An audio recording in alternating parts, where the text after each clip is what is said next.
vérité à motema ya moto eyembami na nzembo. De l'abondance du cœur que la bouche parle. Voilà, très chers téléspectateurs, vous êtes les bienvenus à bord, bien sûr, de votre émission Femme musicale de ce jour qui va parler, bien sûr, du chant du coq.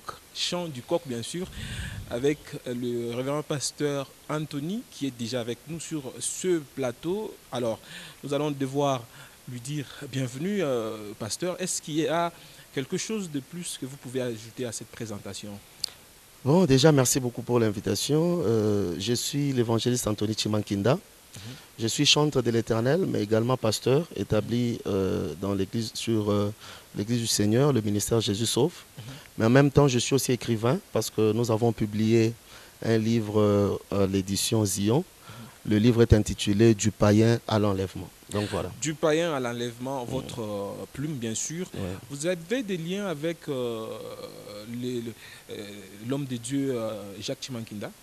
Non. Voilà, les noms qui se ressemblent, bien sûr. Alors, lequel de titres vous préfériez de plus? Évangéliste, pasteur, chante de l'Éternel, écrivain? Quel est ce titre qui prime? Frère en Christ. Voilà, trop d'humilité, c'est pas aussi bien. Non, non, c'est naturel. Nous sommes d'abord frères en Christ, nous sommes disciples.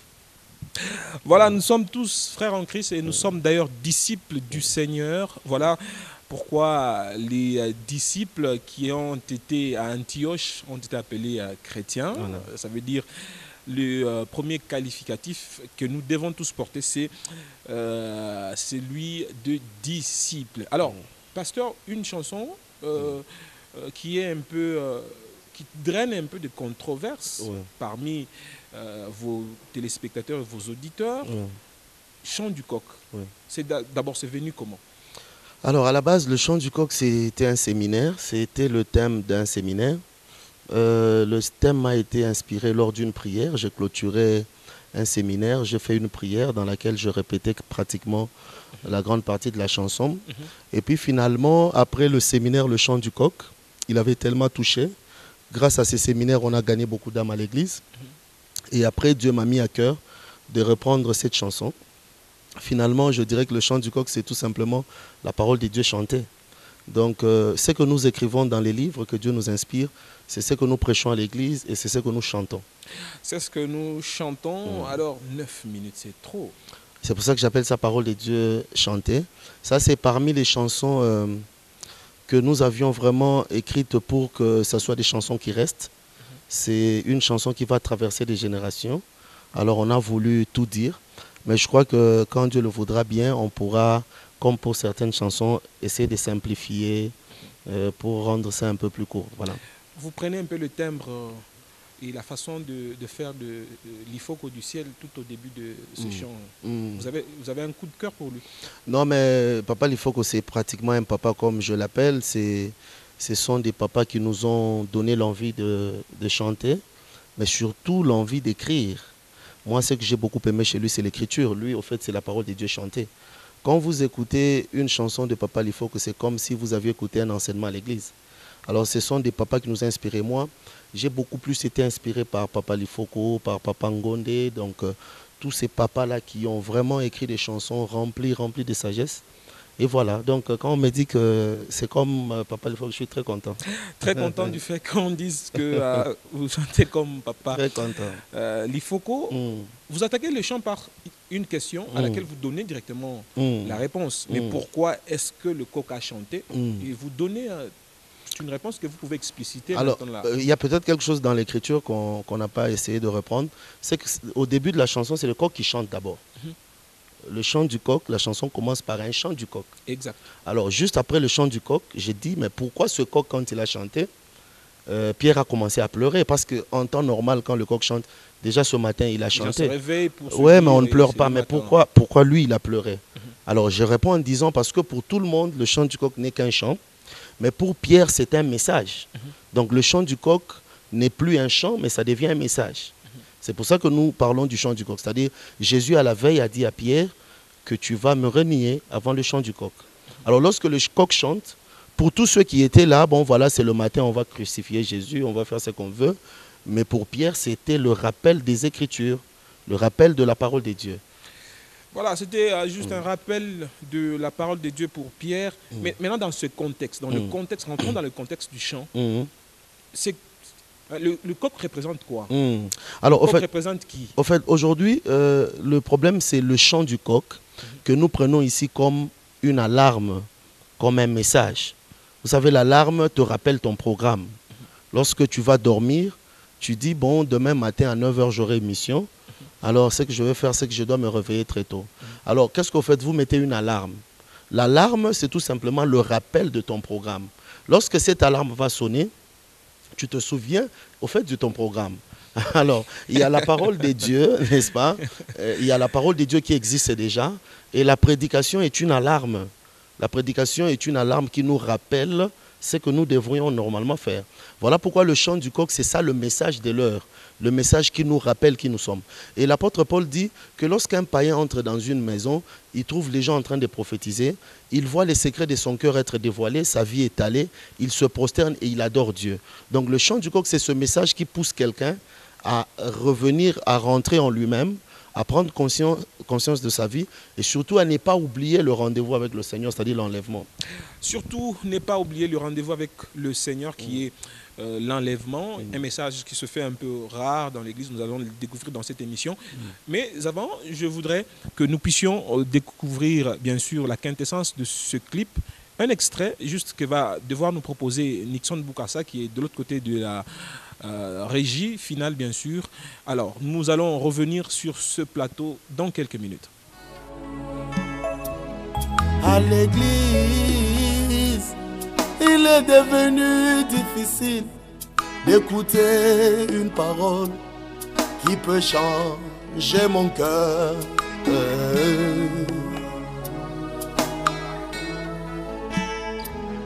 Ceux à qui on a laissé l'église se sont jetés dans les offrandes. Ceux à qui on a laissé l'église se sont jetés dans le dîner.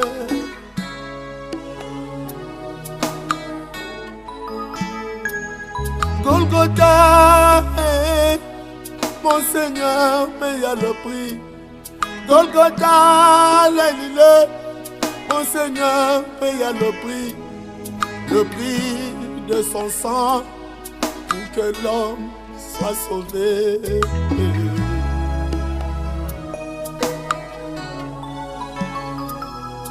L'église est comparable à un garage, mon pasteur. Nous qui venons, nous sommes en panne. L'église est comparable à un hôpital, cher apôtre.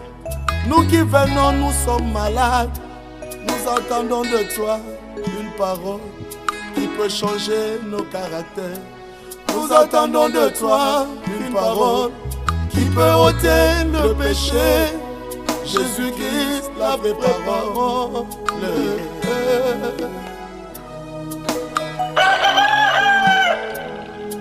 Le chant du coq, une parole qui me rappelle. Le chant du coq, une parole qui me concerne. Le chant du coq, une parole qui me rappelle à moi, Pierre, que je suis non converti.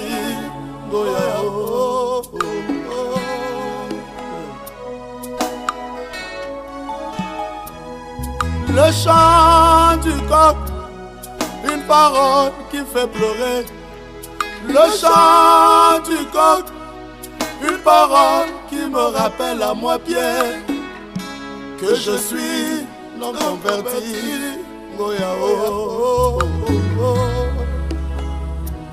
Pierre a pleuré amèrement. C'est une histoire vraie d'un homme qui avait fréquenté une église depuis plus de 10 ans. Jusqu'à ce qu'un jour dans la rue, il rencontre un évangéliste qui lui parle du royaume de Dieu, qui lui dévoile le plan de Dieu pour l'homme, qui révèle sa vie cachée des pécheurs, qui lui montre les conditions pour que quelqu'un soit enlevé et vive éternellement avec Jésus. L'homme a compris qu'il était seulement à l'église, dans l'église, mais il n'était pas encore en Christ. Cet homme a donné pour une fois sa vie à Christ. Il a compris qu'il avait déjà les richesses mais que son âme n'était pas encore sauvée. Et il a décidé de quitter l'église qu'il fréquentait avant. Parce que dans cette église, on ne lui parlait que de la prospérité matérielle et non celle de l'âme. Bien-aimé, Jésus n'a pas dit aller trouver le royaume, il a dit chercher. Si là où vous êtes, il n'y a pas de royaume, cherchez ailleurs. L'église n'est pas une prison. Naaman, le Syrien, un homme riche et gradé. Voilà, très chers téléspectateurs, j'espère bien que vous avez découvert ensemble avec nous ici ce chant. Alors, vous l'attaquez avec un constat un peu amer. Un peu amer. Ça n'attire pas beaucoup de gens quand c'est amer. Pourquoi? Vous savez, le malheur de l'Église, ce serait de prêcher les choses que les gens veulent entendre. Pourtant, c'est ce que Jésus décourage dans la Bible. La Bible déclare qu'au temps de la fin, les gens se chercheront des prédicateurs avec une parole qu'ils aiment. La véritable parole de Dieu est une quinine. Au ministère Jésus Sauve, nous disons par exemple qu'un hôpital qui ne te fait pas mal ne te guérira jamais. Que ce soit par une piqûre ou par la quinine, c'est toujours amer. Pourtant, ça te fait du bien. Le but ici, ce n'est pas de plaire aux hommes. Le but, c'est de dire la vérité. Alors, elle peut vous faire mal, elle peut vous choquer. J'ai fait ma part. Et après? Et après, ça guérit. C'est ça l'avantage. Voilà, après ça guérit et c'est ça, l'avantage. Vous parlez des offrandes dans ce chant. Vous avez un problème contre les offrandes? J'aime les offrandes. D'ailleurs, s'il y a parmi les choses que Dieu aime beaucoup, ce sont les offrandes. Sans offrande, on ne serait pas sauvé. Jésus nous a sauvés en tant que... Et vous vous attaquez quand même aux offrandes? Alors, je m'attaque à celui qui ne met pas les offrandes à sa place. Vous savez, ce n'est pas l'argent qui nous rachète. C'est Jésus qui nous a rachetés par son sang. Je suis pour ceux qui mettent le sang de Jésus, l'œuvre de la croix, avant l'argent. Jésus dit qu'on ne peut pas servir Dieu et Mammon. Je veux que les gens servent Dieu avec leurs offrandes, mais je ne veux pas que les gens servent les offrandes. Voilà, vous voulez que les gens servent Dieu avec leurs offrandes ou en tant qu'offrande, mais que les gens ne servent pas les offrandes. Exactement. Alors, l'église est comparable à un garage, l'église est comparable à un hôpital. Vous voulez dire quoi finalement? En fait, dans la chanson Le chant du coq, je ne fais que relayer les propos de Jésus. Il a dit par exemple qu'il n'est pas venu pour les bien portants. Il est venu pour les malades. Alors, si Jésus dit qu'il est venu pour les malades, on les soigne où? À l'hôpital. À l'hôpital. C'est pour ça que j'ai dit que l'église est comparable à un hôpital. Regardez, il ramasse, dans la parabole du bon samaritain, il ramasse quelqu'un qui a été tabassé et on l'amène dans une hôtellerie, quelque chose comme ça, et on le laisse sous la garde de l'hôtelier. C'est-à-dire que Jésus nous montre le rôle de l'église. C'est-à-dire que ceux qui viennent à l'église ont un problème. C'est pour ça que, vous savez, dans l'église d'aujourd'hui, c'est un peu comme celui qui arrive à la justice le premier à raison. C'est lui qui accuse le premier à raison. C'est-à-dire toute femme qui prie, dans notre église, son mari ne vient pas, donc il est païen. Vous voyez? Lorsque le mari prie avec nous, que sa femme ne vient pas, sa femme est une païenne. Pourtant, il y a des hommes qui ne viennent pas à l'église exactement parce que leurs femmes ne se comportent pas dans le mariage comme des chrétiennes. Vous voyez? Donc, on a une mauvaise mentalité de penser que tous ceux qui sont dans l'église sont chrétiens et tous ceux qui sont dehors. Or, il y a beaucoup qui sont dehors parce qu'ils ont été déçus de l'église. Vous voulez dire quoi par là? Je veux dire que le vrai problème, ce n'est pas être dans l'église, c'est être en Christ. Ah oui. On peut être dans l'église et rater l'enlèvement. Comment être dans l'église et ne pas être de Christ? Mais c'est ce que Jésus dit. Il dit dans Matthieu 7, il dit, au temps de la fin, plusieurs me diront, en ton nom nous avions prophétisé. En ton nom nous avions accompli les miracles. C'est possible d'accomplir les miracles au nom de Jésus, mais ne pas être enlevé. Il suffit de voir ce qui s'est passé avec Moïse.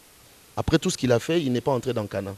Donc le but ici, ce n'est pas être dans l'église assemblée, mais c'est être l'église, c'est devenir l'église qui est un problème. Aller dans une église, c'est facile, même le diable vient aussi. Mais le problème, c'est que devenir l'église qui est un problème. Alors le but, c'est de devenir aujourd'hui l'église. Devenir l'église. L'église, c'est le but. C'est le but, parce que Jésus-Christ reviendra prendre... Jésus ne reviendra pas prendre le ministère Jésus sauve. Exactement. Jésus ne reviendra pas prendre un CD. Il viendra prendre son épouse. Son épouse c'est-à-dire nous les assemblées, les églises locales. Qui doit être en préparation. Nous devons préparer les hommes à devenir l'église. Voilà. Mais dans tout ça, est-ce qu'il n'y a pas la part de l'homme que l'homme lui-même ne fait pas? Exactement. Il y a la part de l'homme. C'est pour ça d'ailleurs qu'on appelle... Parce que là, vous vous attaquez trop à l'église seulement. Oui, mais c'est parce que déjà, on nous appelle bergers. Si on nous appelle berger, c'est-à-dire on nous a donné la possibilité d'utiliser toutes les méthodes pour que les brebis comprennent. Le problème de l'église aujourd'hui, c'est qu'on a éliminé la sanction. Nous ne prêchons pas la souffrance, et c'est pour ça que l'église n'est plus puissante. Dans une église, on doit prêcher la souffrance. On ne devient jamais grand sans la souffrance.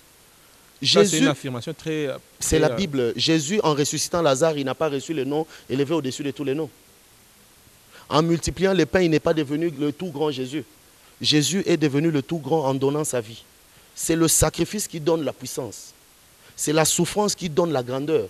Il faut prêcher à l'église que quelqu'un... Vous savez, on ne doit pas enlever toute souffrance dans l'église. Nous devons souffrir. C'est comme quelqu'un qui va à l'école aujourd'hui. Un étudiant, il souffre pour son diplôme. C'est une souffrance qu'il ne peut pas éliminer. Et je vais ajouter quelque chose. La femme n'a pas été créée par Dieu pour enfanter sans douleur. La femme a été créée par Dieu pour enfanter avec douleur. Et la Bible confirme en disant ceci. Lorsque la femme tombe dans le péché, Dieu lui dit, j'augmenterai tes douleurs. Il ne dit pas, je te donnerai les douleurs. J'augmenterai. J'augmenterai, c'est-à-dire quoi?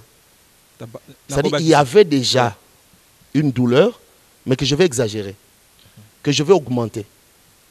Il faut très bien lire ce passage-là. Il dit, puisque tu as péché, j'augmenterai les souffrances de tes grossesses. Pasteur, mais vous êtes vous-même pasteur. Vous vous attaquez à l'église. Vous ne trouvez pas que vous vous affaiblissez le corps du Christ? Encore une fois, je dis que dans cette chanson, je ne fais que relayer les propos de Christ. Il dit que le jugement doit commencer dans la maison de l'Éternel. J'aime ce que Jésus fait quand il entre dans les temples. Il ne chasse pas les démons, il nous chasse nous-mêmes, qui abîmons, qui détruisons son œuvre. Jésus a été tué, pourquoi? Parce qu'au lieu d'attaquer les brebis, il a traqué les bergers. Il a eu des problèmes avec les pharisiens parce qu'il leur disait que vous êtes des faux pasteurs. Vous êtes des faux serviteurs. Et c'est ça notre rôle. Nous devons nous auto-juger. Nous devons nous auto-flageller. C'est un peu trop dur. Malheureusement, c'est ça l'évangile. C'est ça l'apôtre Paul. C'est ça l'apôtre Pierre. Et vous croyez que cette chanson peut être consommée facilement? Mais écoutez, moi, je n'ai pas écrit cette chanson pour qu'elle soit consommée facilement. J'ai écrit cette chanson parce qu'elle m'a été inspirée de Dieu. Et vous savez, quand le coq a chanté, tout le monde n'a pas réagi. Il n'y avait que Pierre. Cette chanson est destinée aux Pierre. Les vraies brebis, Jésus dit, quand elles entendent la voix, elles disent, c'est Dieu. Et je peux vous dire que c'est parmi les chansons de l'album qui ont fait de moi ce que je suis. Et vous l'avez même tourné dans une église. Et en plus, imaginez que Nixon qui est avec nous ici, il a Jésus n'oublie jamais comme chanson ici. À Hosanna, il y a le mystère de l'amour. Mais vous m'invitez pour le chant du coq. Vous l'avez aussi tourné dans... ça signifie que c'est une belle chanson. Vous l'avez tourné aussi dans une église. Oui, mais parce qu'on parle si de l'église. Cela ne suffisait pas. J'ai béni papa Guillaume. Vous attaquez à l'église, et puis vous tournez le chant dans l'église. Mais vous imaginez qu'un papa comme celui-là qui nous donne l'église pour tourner le clip, c'est-à-dire que c'est parmi les chansons qu'on aime beaucoup. Ne vous en faites pas. Il faut accepter la souffrance. Vous savez, la corruption vient d'où? Parce que c'est parmi les problèmes du Congo. La corruption vient du fait qu'on ne veut pas souffrir. Dieu nous a fait grâce. Nous sommes allés dans un pays où pour acheter une pizza, vous faites la queue là. Vous faites la ligne, bien sûr. Mais celui qui vient après, même quand il est pressé, il attend. C'est-à-dire qu'il accepte de souffrir, mais pour garder l'ordre. Le problème ici, c'est que toi, quand tu arrives, tu dis à celui qui est au guichet, bon, au lieu de te payer 10 000, moi je vais te donner 15 000, mais fais-moi passer en premier. Tant qu'on ne va pas accepter de souffrir un peu, on ne deviendra personne. Tant qu'on ne va pas accepter de souffrir un peu, on ne deviendra personne. Vous parlez quand même de Pierre, et puis vous le traitez d'inconverti. Ça, c'est très grave comme allocution, une phrase dans cette chanson. Non. Pierre, et vous dites qu'il est inconverti. Mais au fait, c'est ce que je suis en train de dire. Ça frise le non-respect. Non. Vous savez, c'est un peu aussi le mal de ce que nous sommes aujourd'hui. La vérité nous fait beaucoup de mal. C'est Jésus qui l'a dit, ce n'est pas moi. Jésus dit, Pierre, quand tu seras converti, affermis les autres. Et en plus, Jésus lui dit ça un peu vers la fin de son ministère. Il suffit de voir comment Pierre se comportait, vous allez comprendre. Il se comportait comment? Il était prêt à couper une oreille. Il confondait le combat spirituel et le combat physique. Il était prétentieux. C'est le même Jésus qui leur a dit, armez-vous, c'est lui qui a sa tunique vente pour acheter. Pourtant, Jésus est le seul à nous expliquer ce qu'il dit. Vous savez, quand Jésus vous dit quelque chose, ne commencez pas sans lui demander l'explication.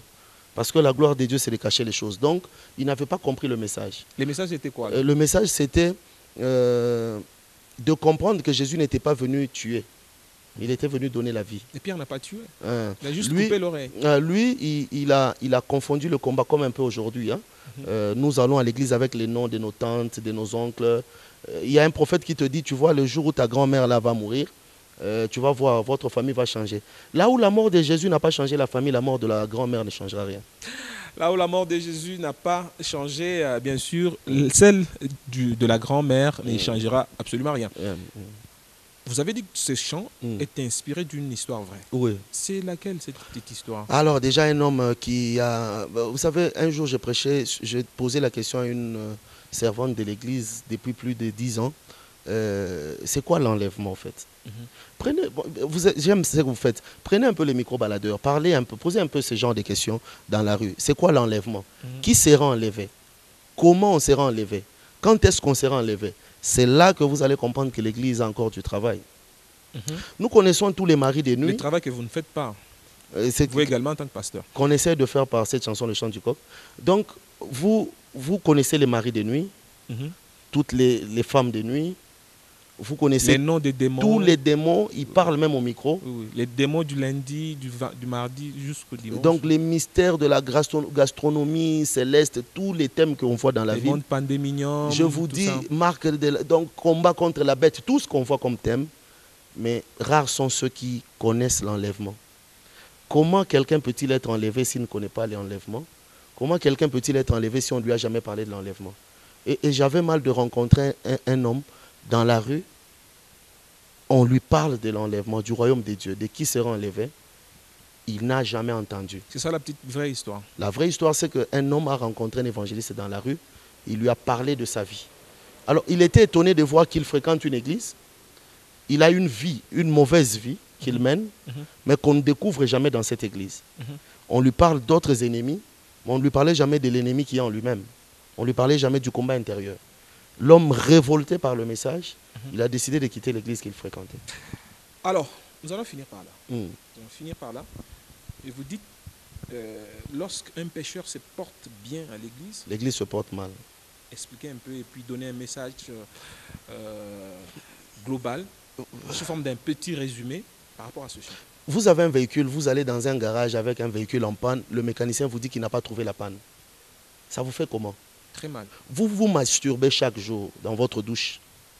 Vous couchez avec les filles dans l'église alors que vous êtes président dans une chorale. Et vous allez dans l'église, on vous dit c'est ta tante qui te bloque. Mais c'est l'église qui se porte mal. Dans une vraie église, on doit toucher là où ça te fait mal. Quand tu vas dans une église que tu mènes une mauvaise vie et que cette église-là ne prêche pas ta mauvaise vie, l'église est une mauvaise église. Sortez. Un petit message. Le message est clair, Jésus revient bientôt, mais on ne sait pas quand. Il y a deux sortes de fin du monde. Il y a la fin du monde qui est la mort. Tout s'arrête pour vous là. Et il y a la vraie fin du monde qui sera la fin de toute chose. La question que je me pose et que j'aimerais que nous puissions nous poser tous, si Christ revenait maintenant, où serions-nous? Est-ce que nous serons enlevés? Mais tu peux aussi découvrir comment être enlevé si tu crois à ce message et que tu cherches un homme de Dieu établi par le Seigneur pour qu'il te parle de ces choses.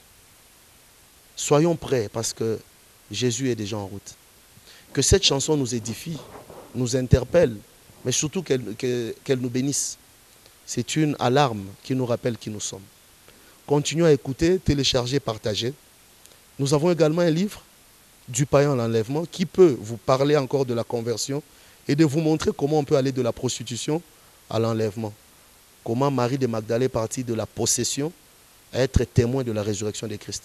C'est encore possible maintenant que Jésus-Christ devienne ton époux. Donne ta vie à Christ et le reste, ça sera sa part. Que Dieu vous bénisse. C'est l'évangéliste Anthony Chimankinda. Vous voulez nous contacter, plus 243 99 123 77 57. Que Dieu bénisse tous les hommes de Dieu. Que Dieu bénisse notre papa Zacharie qui accomplit une œuvre meilleure. Que Dieu bénisse tous ceux qui nous accompagnent dans cette œuvre. Aimons la vérité même si elle nous fait du mal.